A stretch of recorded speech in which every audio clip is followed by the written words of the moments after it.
Good morning everyone. Sairam. Let's start with the Maths 1 online teaching session. Now as you know, in the previous session I have finished with probability. Today I am going to start with a new chapter, that is chapter number 3, arithmetic progression. This chapter is having a weightage of 8 marks in board exam and it is totally a new concept. So there are many new terms involved in this. Let us one by one try to understand what is the definition and which are the new terms that are used in it. Okay. To start with, I have written here few examples. Now see this first one. The set of natural numbers. The natural number starts with 1 and continues till infinity.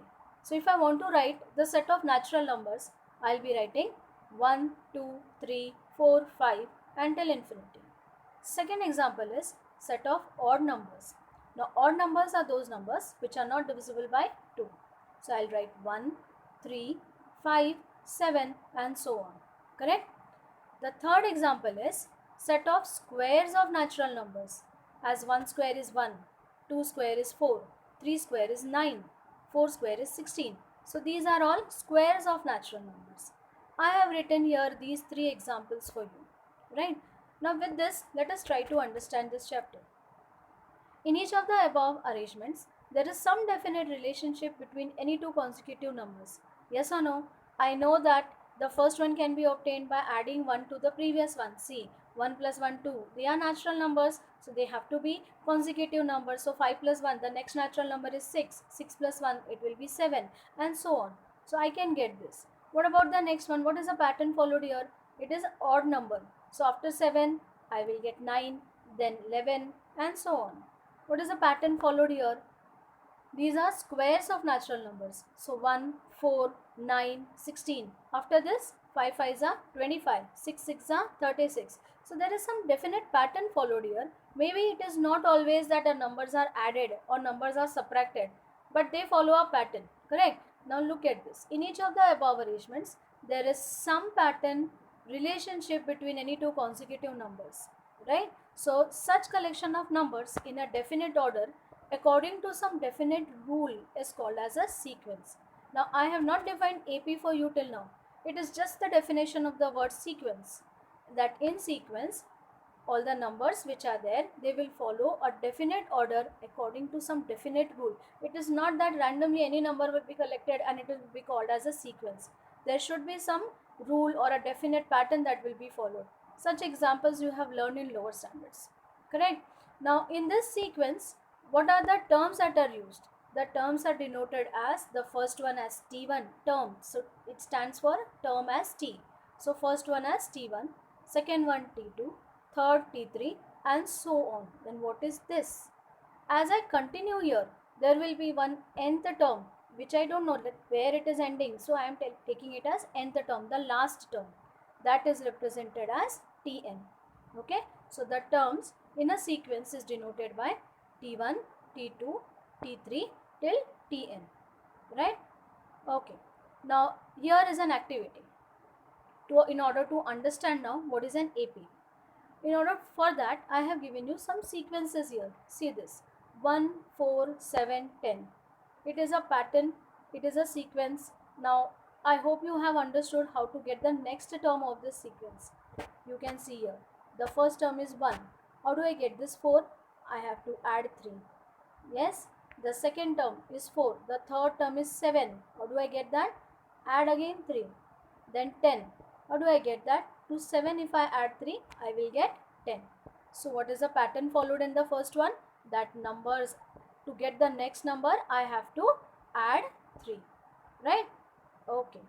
Then let us move to the next one. Next one is 4, 16, 64, 256. Now first number is 4. How do I get this 16? If I multiply by 4. 64. How do I get it? 16 into 4. 256 is 64 into 4. So what is the pattern followed in the second one? That the numbers are multiplied by 4. The first one was adding 3. We get the next number. And the second one is multiplying by 4. We get the next number. Right? So see here, in the sequence 1, the next term is obtained by adding a fixed number to the previous one, while in the sequence 2, we get the next one by multiplying a fixed number to the previous one, right? Okay, so now with this, we come to the definition of AP. So among those two sequences which I have given you, only the first one is an AP, that is 1, 4, 7 and 10 is an AP. But why like that? Because the definition of an AP is if the difference between any two consecutive terms is constant. Yes, if difference is constant, then that sequence is called as an AP. So all AP are sequences, but all sequences are not AP. I hope you are understanding it. See, try to understand. The second example which I have given you, it was 1, then 4, then 16. It was multiplied by 4. So that was a sequence, but that was not an AP because the next number I was not getting by adding any number. The difference was not constant. It was multiplication. It was the factor was multiplying and getting the next number. Okay, so when difference is constant, it is termed as an AP. Now there are few things to remember in an AP, that the first term can be denoted as T1 or it can also be denoted as A, right? So A or T1 is always the first term. Common difference is denoted by D, second term is T2, third term is T3 and so on. So in this AP which I have written here, 1 is the first term, that is A, 4 is the second term, that is T2, 7 is the third term, that is T3 and 10 is the fourth term, that is T4. Look at the difference between them. T2 minus T1, 4 minus 1, 3. T3 minus T2, 7 minus 4, 3 and so on. As the difference is constant, that is the reason I am telling you that this sequence is an AP. So I hope you understood the basic definition of AP, that if the difference between any two consecutive terms is constant, it is said to be an AP. Now the first exercise, that is practice set 3.1, is extremely easy. Hardly one more question can be asked based on this. Okay, if such questions are asked, like question number 1, see which of the following sequence is an AP. If they are AP, find the difference. Now this is 2 marks because you have to find with reason whether it is an AP, and if so, you have to find the common difference also. Now let's see the first one. Which of the following is an AP? The first one is 2, 4, 6, 8. Are always the first step will be T1, T2, T3, T4. There are 4 terms. I have represented them as T1, T2, T3, T4. Okay. Now what I want to find out is whether that it is an AP or no. So for that what I have to do? I have to take the difference between any two consecutive terms. So as many terms, that many steps you have to show. So let us take the difference. T2 minus T1. How much? 4 minus 2, that is 2. Same way T3 minus T2. 6 minus 4, that is 2. Then T4 minus T3. 8 minus 6, that is 2. Are the difference constant here? Yes. The difference between any two consecutive terms is constant. Therefore, the given sequence is an AP. I hope you understood all the steps. What have they additionally asked here? Find the common difference. That is already found out here. You just need to write the final answer as the common difference is 2. So these are the steps to be followed when you have to find out whether it is an AP. Extremely easy. First step, write them as T1, T2, T3, T4, etc. Find the difference. If it is constant, you conclude that it is an AP. If it is not, you conclude that it is not an AP. Okay. So this way we are going to continue. The next sum, second sum. I have taken this sum because it is involving fraction now. See the terms. The first term is 2, second term is 5 upon 2, third term is 3 and fourth term is 7 upon 2. Okay, that is my first step to write this T1, T2, T3 and T4. Now let us see the difference. What will be T2 minus T1? 5 upon 2 minus 2. And I hope you know that nothing written means it is upon 1. So cross multiply. 5 ones are 5. 2 twos are 4. So 5 minus 4 upon 2. How much? 1 upon 2. Same way T3 minus T2. So what we should do? 3 minus 5 upon 2. Again cross multiply here. 3 2s are 6 minus 5 upon 2, that is 1 upon 2. As you can see, the difference between any two consecutive term is constant. The given sequence is an AP, and how much is the difference? The difference is 1 upon 2. So practice at 3.1. All the questions are similar, where you have to find whether it is an AP, and you also have to state what is the difference. Now look at this, the fourth sum. Now first step is what? To write them as T1, T2 and T3. They are in points. So 0.3 T1, 0.33 T2, 0.333 T3, right? So now what? We'll find out the difference between them. T2 minus T1. See, 0.3 minus 0.33 minus 0.3. So I hope you know how to subtract it. Yes? See, if it is 2-digit decimal point, it is 1-digit decimal point. Then what is to be done? 0.33 minus 0.30. Correct? See, 0.33 minus 0.30. You have to write an additional 0 and then subtract. So accordingly you subtract, you will get the answer as 0.03.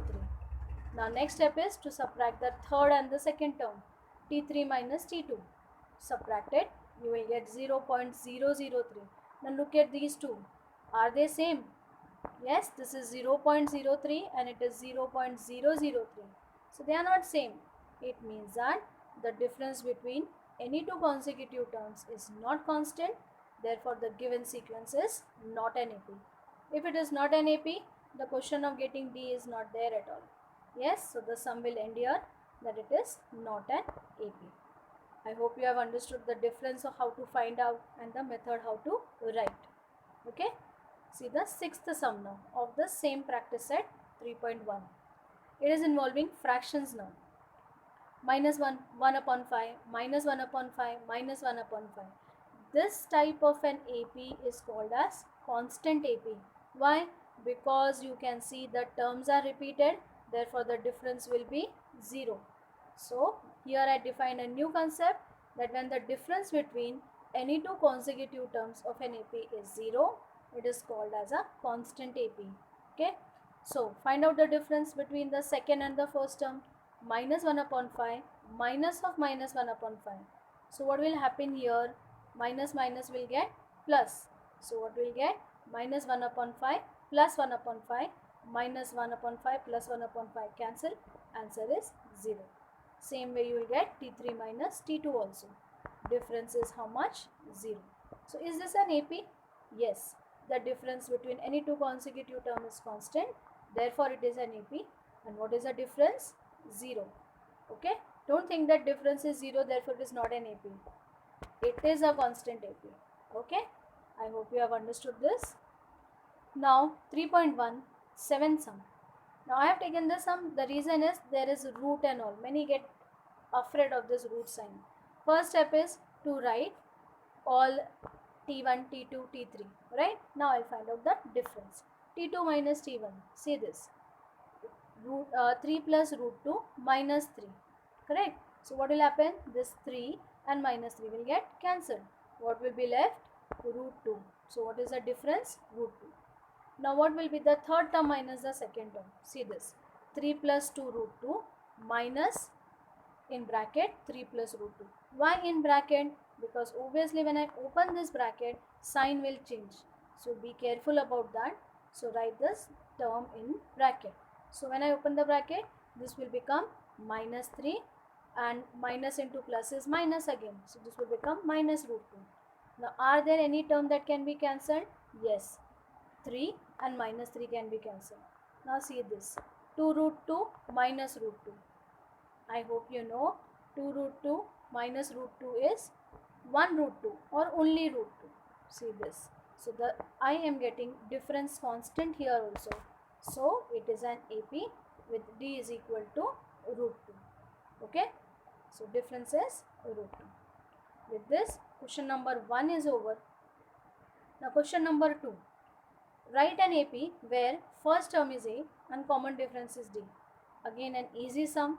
What you have to do is A is given as 10, D is given as 5. What do you have to do? You have to write an AP. Okay. Now, as you know, in an AP, the difference is constant. So, first step is T1 is given to you as 10. How do I get the next term? If I add this difference. So, what is the formula? For the second term, the first term plus the difference. So, T2 is equal to T1 plus D. So, 10 plus 5, 15. Same way, third term can be obtained if I add difference to the second term. So, 15 plus 5, that is 20. Fourth term can be obtained if I add difference to the third term. So 20 plus 5, 25. So extremely easy sum. Yes or no? That first term is given, difference is given. You can get the AP when you add the difference to the previous terms. Right? So answer, final answer can be written as the required AP is 10, 15, 20, 25. At least till 4 terms you find and then you stop. Okay? Then next sum. Same type, only thing is I have taken it because the difference is 1 upon 2. Now 1 upon 2 for your convenience can be written as 0.5. Same way you find out second term as T1 plus D. So minus 7 plus 0.5, which is nothing but minus 6.5. Third term can be found out to add difference to the second term. Minus 6.5 plus 0.5 minus 6. Same way the next term as minus 5.5. So final answer is the required AP is, do not forget to write the first term which is already given to you. Okay, minus 7, minus 6.5, minus 6, minus 5.5. Right? So this way you can do the second sum. Now question number 3. Find the first term and the common difference for each of the following AP. Now again 1 mark question only, because what you have to do, find the first term. They have already given you the first term here. You just have to write that A is equal to 5. Done. Okay. So first term is 5. You have to find the common difference. So any 2 consecutive terms you take and you subtract and find the difference also. See, difference is T2 minus T1. So what is T2 here? 1. What is T1? 5. So 1 minus 5, that is minus 4. Same way, any other consecutive terms also you can take. T3 minus T2, T4 minus T3, always the difference will be same. Why? Because they have specified that it is an AP. Okay, so you can find any one difference and write first term is 5, common difference is minus 4. Okay, so next question, find the first term and the common difference of each of the following. Now I have taken this again because they are fractions. So T1 is 1 upon 4, T2 is 3 upon 4, T3 is 5 upon 4, T4 is 7 upon 4. Nothing you have to do, just have to write the first term which is already given to you here as 1 upon 4. One part of the answer is over. Any one of this you can show. Right? Difference. I am going to take T2 minus T1. See here. 3 upon 4 minus 1 upon 4. And I hope you know, when denominators are same, you directly subtract the numerators. So 3 minus 1, how much? 2. So 2 upon 4, which can further be reduced to 1 upon 2. So any one you can show and write the final answer as the first term is 1 upon 4 and common difference is 1 upon 2. Okay, I hope you are understanding this. So with this, we come to end of this session. I have not given you any assignment sums in this, any extra assignment sums in fact, because there were many sums which I have done here and few sums which I have left in each exercise question. That you will do as assignment as remaining sums of the practice. Okay. To summarize what we have learned today, we have learned concept of AP, that if difference between any 2 consecutive terms is constant, it is called as an AP. Then what we have learned, to find whether the given sequence is an AP. Yes, the first type, we found out whether it is an AP, and if it was an AP, we wrote the common difference. Second question was what? To find an AP whose A and D are given. First term was given, difference was given. You just have to add and get the AP, right? And the last type which we did just now was to find the first term and the common difference. AP will be given, you have to write the first term, subtract any 2 consecutive terms and get the AP. So your assignment in this session will be to do the remaining sums of the practice set 5.1. So with this, we come to end of this session. I hope you have understood whatever new things we have learned today. Do complete the assignment and practice all the sums of practice set 5.1. Thank you.